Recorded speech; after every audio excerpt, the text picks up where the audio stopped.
La nota del día, la nota principal, pues, se dio a las 7 de la mañana en el Palacio Legislativo de San Lázaro. ¿Por qué? Bueno, pues porque luego de hacer bien, muy bien sus cuentas, los señores diputados aprobaron finalmente el presupuesto de egresos para el año entrante. El gobierno quedó conforme en general, aunque la lista de recortes es larga. Con uno, Rubén Rojas nos explica. Tiene la palabra el diputado. La bolsa la más jugosa en muchos años, 4.467.225 millones de pesos. Se generan grandes beneficios para los mexicanos, con programas y proyectos de inversión que involucran una mayor rentabilidad socioeconómica, impulsan la inversión en infraestructura de transporte. El proyecto de presupuesto quedó listo tras 17 horas de trabajos legislativos. El origen de los recursos que se gastarán el próximo año es insano, porque el 14% de los 4.489.000 millones de pesos del próximo presupuesto tendrá su origen en la deuda pública. De lo solicitado por el presidente existe una diferencia de menos 12.728 millones de pesos. Aún así, el gobierno federal quedó satisfecho. Tendremos para el año que entra un presupuesto federal 8.8% en términos reales superior al presupuesto que se está ejerciendo en este año 2013. Para cuadrar las cifras hubo que recortar recursos a dependencias y paraestatales por más de 76.000 millones de pesos. Las más afectadas, las aportaciones federales a estados y municipios, la Comisión Federal de Electricidad, Petróleos Mexicanos, la Secretaría de Desarrollo Social, el IFE y el Poder Judicial. Que el presupuesto aprobado implica que el 58.5%, es decir, casi 2 de cada 3 pesos del gasto federal, se dedicará a la función de desarrollo social. 32.3% para el desarrollo económico y únicamente el 9.3%, es decir, menos del 10% a las funciones de gobierno. Como moneda de cambio hubo ampliaciones por 64.190 millones de pesos.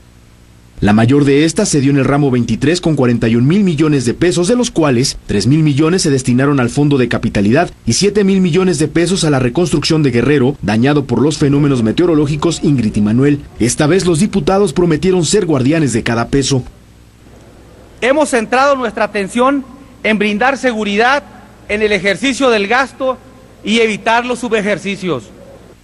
Dentro del gasto gubernamental, la Presidencia de la República contará con 2.200 millones de pesos, la Secretaría de Gobernación 75.000 millones, PGR 17.000 millones y Educación Pública 292.000 millones. Eso sí, se crearon candados para evitar se incrementen los sueldos de la alta burocracia. No se autorizará incremento salarial en términos reales para mandos superiores.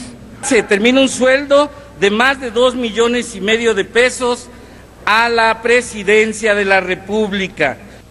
La Secretaría de Hacienda aseguró que el gasto corriente del gobierno solo se incrementa 1.2%. Hay que considerar que incluye partidas que no son gasto burocrático, partidas muy importantes y muy grandes. Por ejemplo, el programa Oportunidades, en su conjunto, es un programa de gasto corriente, porque son transferencias monetarias individualizadas a ciudadanos en condición de pobreza. Para el 2014 se blindaron programas como la pensión para adultos mayores, además de disponer 4.733 millones de pesos para subsidios a estados y municipios en materia de seguridad pública. Con uno, Rubén Rojas. Como objetivo mantener el poder adquisitivo. Y confío en que México tendrá un presupuesto para el 2014 a la altura de las necesidades del país. Los diputados aprobaron el presupuesto de egresos y sumaron peras con manzanas, es decir, conciliaron la tecnocracia hacendaria con la política parlamentaria. La aprobación de las reglas para gastar los ingresos que recibirá el gobierno el año que viene cierra la más importante de las atribuciones del Poder Legislativo. Sí, pero entre jaloneos, insinuaciones, sospechas y cabildeos, el presupuesto no puede ser sino consecuencia de la forma de recaudar. Es todo. Es cuanto, señor presidente. Gracias. Si los legisladores lo han logrado con precisión de relojero, se debe al cambio de manos. ¿Qué quiero decir con esto? Que si todo se manejara solo con los criterios de la Secretaría de Hacienda, la frialdad de los números chocaría con las protestas calientes. Ahora los diputados desvelados podrán presumir. En principio, dirán, Dios creó el trabajo en comisiones. En el intermedio, la pausa futbolera del 5-1. Precisamente a Dios gracias, diría el ateo. Y en la bruma madrugadora, el debate en el pleno. Si la reforma fiscal, al otro lado del espejo, quiso ser la forma para equilibrar la recaudación con justicia social, si la progresividad en el gravamen pretende hacer pagar más a quien más gana y más evade, el presupuesto no podía ser algo diferente. Había que guardar mucho dinero para las pensiones de los ancianos, el seguro del desempleo, los servicios educativos y sanitarios y los millones y millones de pesos necesarios para sostener el precario estado de la seguridad pública. ¿Misión imposible? Ya se apagan los gritos de júbilo de quienes salieron ganando como el Piojo y las maldiciones y sombrerazos de quienes salieron perdiendo como Nueva Zelanda. Por lo pronto, podéis ir en paz. El año legislativo ha terminado. Y el Buen Fin ha comenzado.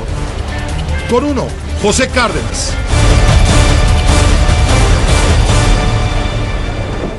Pues sí, el Senado de la República revive la reforma para fortalecer al Instituto Federal de Acceso a la Información y Protección de Datos, el IFAI. Buscan dotarlo de autonomía para obligar a rendir cuentas a cualquier autoridad, darle dientes, herramientas, manos. Con uno, Rosa Elena Soto informa. Después de permanecer atorada casi un año, por fin hubo acuerdos sobre la reforma al Instituto Federal de Acceso a la Información. Este jueves en Comisiones Unidas se aprobó la reforma constitucional que otorga autonomía al IFAI. El resultado es que por unanimidad de las Comisiones Unidas es aprobado este dictamen. Nos felicitamos todos. Con esta reforma se obligará a que transparenten sus finanzas todas las entidades y organismos públicos que reciban recursos de la Federación. También serán sujetos obligados los gobiernos de los estados, los municipios, los poderes legislativo y judicial, universidades e instituciones civiles, así como el Banco de México. Los partidos políticos también rendirán cuentas. Hace sujetos obligados de la competencia del IFAI a cualquier autoridad, entidad, órgano u organismo de los poderes federales, así como a los órganos constitucionales autónomos, a los fideicomisos, fondos públicos, sindicatos, persona física o moral que maneje recursos públicos. ¿Partidos también? Partidos políticos. Este reclamo de la transparencia de todo dinero público es un reclamo importante, es un reclamo real.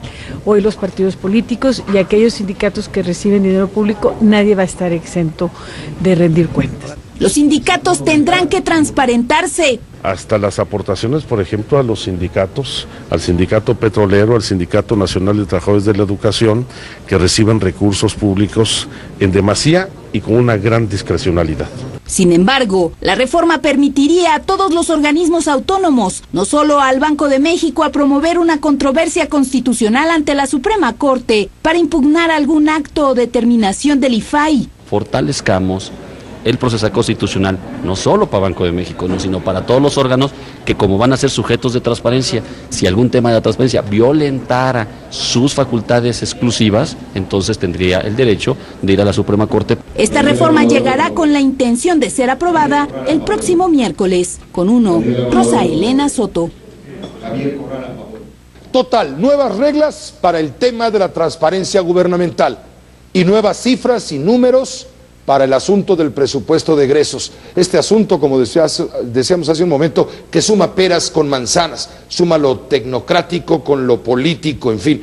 Con uno, Carlos Elizondo Mayer Serra, analista político en este espacio, desde luego. Carlos, ¿por dónde le entramos? ¿Por la transparencia gubernamental? ¿Le entramos por el presupuesto? Yo creo que vamos a empezar por la transparencia, Pepe. Habrá que ver cómo salió, porque apenas fue aprobada, pero creo que esto podría paliar algunas de las críticas que yo he traído de que no se ha avanzado gran cosa en cómo se usan los recursos públicos por la enorme opacidad y por la falta de dientes, que es lo que falta para irse sobre aquellos que desvían, roban, etcétera, que sea la Comisión Anticorrupción, una Fiscalía Anticorrupción, que eso aún no sale. Entonces, qué bueno que se aprobó eso, habrá que ver los detalles. La transparencia es una parte muy importante de la relación ciudadano-gobierno, pero creo que hay que entrarle al tema, no solo basta la transparencia, puede ser muy transparente un presupuesto, pero gastarse en puras tonterías. Entonces, este presupuesto, el más grande que ha tenido el país en su historia, es una enorme responsabilidad para el gobierno, porque ahora no pueden decir que no tuvieron dinero.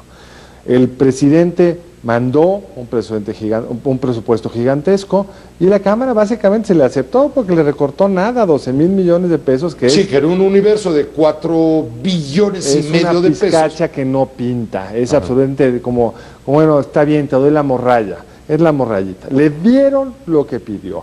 El gobierno federal, junto con las transferencias que se dan a las entidades, va a tener el año entrante un 12% más de lo que tuvo este año, siendo que la economía solo creció 1% si acaso. Entonces, mucho dinero. ¿Lo van a asignar bien o no? Más allá de que sea transparente. A mí lo que me preocupa, Pepe, es que vemos, como siempre hemos visto, una gran inercia presupuestal. Se le da más a educación sin que hayamos resuelto los problemas de dobles pagos, comisionados, maestros que no van, etcétera. Se le da mucho dinero a seguridad pública cuando no tenemos claro cuál va a ser el proyecto de seguridad pública. Se le da una propina a la frontera, una propina de 3,000 millones. Una propinita para que se callen la boca y no estén fregando, ¿no? Que es pues una cuarta parte de lo que les va a costar alrededor de ella, además. Por el 16%. Es el 16%, y además una cosa es que se los den y otra cosa es que les llegue, porque todo gasto público, Pepe, tiene una parte que es administrarlo, que es un dinero que no te llega, y otro que es el presupuesto de transporte o de infraestructura o lo que sea que se vaya a usar esto, que les va a quedar en bienes y servicios, pero es una pizcachita, Pepe. Vimos que salió casi por unanimidad, no que estaban todos peleados, Pepe, ¿por qué sale por unanimidad? ¿Por qué en México siempre sale el presupuesto así? Ya se nos olvidó que en medio de la crisis electoral, postelectoral, de la elección del presidente Calderón, en el primer presupuesto del presidente Calderón también casi salió por unanimidad. ¿Por qué? Pues porque hay piñata, y si no te formas, no te llevas los dulces, Pepe. Entonces todos se llevan sus dulcecitos. El PRD se llevó el Fondo para la Capitalidad y diputado por diputado se va llevando fonditos para sus estados. Se van a llevar 10 millones de pesos cada diputado, son 500, son 5,000 millones, para que puedan administrar esos recursos en favor de sus electores. Eso es lo visible. En sus distritos. Eso es lo visible, pero uno sacó para la carretera no sé qué, el otro para el centro cultural de no sé qué otra cosa, el otro que tiene un compadre que podría trabajar en el instituto de no sé qué, a lo mejor lo colocó. Hay una piñata y hay un intercambio, y por eso muy pocos se quedan fuera, porque el que se queda fuera, pues no le toca. El que se mueve no sale en la foto. No, en este caso el que se queda fuera. Esa era la vieja frase de don Fidel, aquí es distinto, Pepe.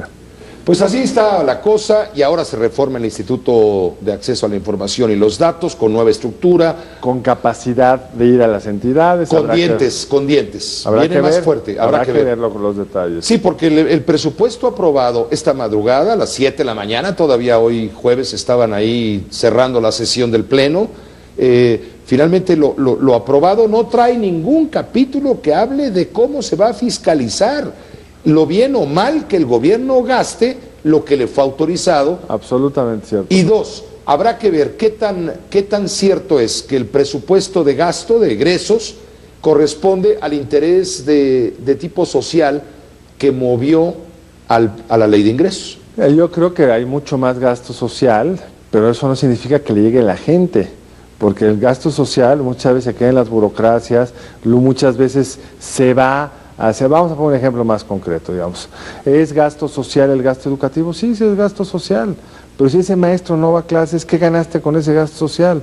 ¿Es gasto social las escuelas de tiempo completo? Claro que sí, pero si en esas escuelas de tiempo completo no aprendes nada, ¿de qué sirvió ese gasto social? ¿Es gasto social el seguro popular? Por supuesto, pero si luego se lo roban como en Tabasco, pues ¿de qué sirvió ese gasto social? Entonces, si es un presupuesto social, qué bonito, ¿le llegará a la gente? El doctor Elizondo Mayer Serra, analista político con UNO, ha sido mencionado en todas las columnas políticas de este jueves, bueno, no en todas, pero en muchas de ellas, como el próximo, quizá, presidente del Instituto Federal Electoral. Carlos, ¿quién te aventó al ruedo? Mira, yo nada más leo las columnas como tú, no sé quién les pasó la información, pero lo cierto es que no es una información correcta. No, no me interesa, Pepe. ¿No quieres ir? Yo no quiero ir ni al IFE ni al INE, a ninguno de los dos. Sí, porque dicen que no vas en este IFE porque va a ser pasajero. El amor es pasajero en este IFE, que mejor te van a aventar cuando se construye el Instituto Nacional Electoral bajo la fórmula que van a diseñar posteriormente. Mira, yo agradezco el honor porque es un honor, pero no es un tema que a mí me interese, no me parece que están bien planteados estos organismos. He criticado que les sobra dinero, he criticado la forma en la que están organizados, la idea esta de un gran consejo de ciudadanos que todo tienen un trabajo de tiempo completo para organizar procesos que son cada 3 años, no lo acabo de entender, tendría que activarse solo durante los procesos electorales y no estar ahí tratándonos, haciendo no sé muy bien qué. Es un instituto que realmente administra elecciones porque las decisiones importantes todas se llevan al tribunal, que es la que define si la decisión fue correcta o no. Entonces, la verdad, eso no me interesa, entonces no tengo mayor futuro en el mundo de las burocracias de los institutos electorales, Pepe. Carlos Elizondo Mayer Serra, gracias por estar con uno en tu espacio. Al contrario, gracias a ti, Pepe. Gracias, buenas noches. Doctor Elizondo Mayer Serra con uno